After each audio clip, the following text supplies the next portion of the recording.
Corinthians 4:3-4, but even if our gospel is veiled, it is veiled to those who are perishing. Verse 4, whose minds the God of this age has blinded, who do not believe, lest the light of the gospel of the glory of Christ, who is the image of God, should shine on them.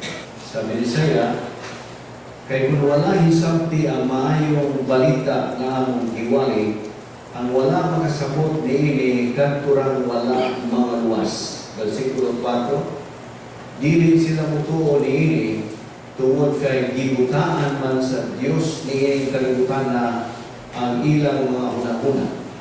Busa dili sila makakita sa kahayag sa maayong balita may tungod sa himaya ni Kristo nga mao ang sibo nga dagway sa Dios.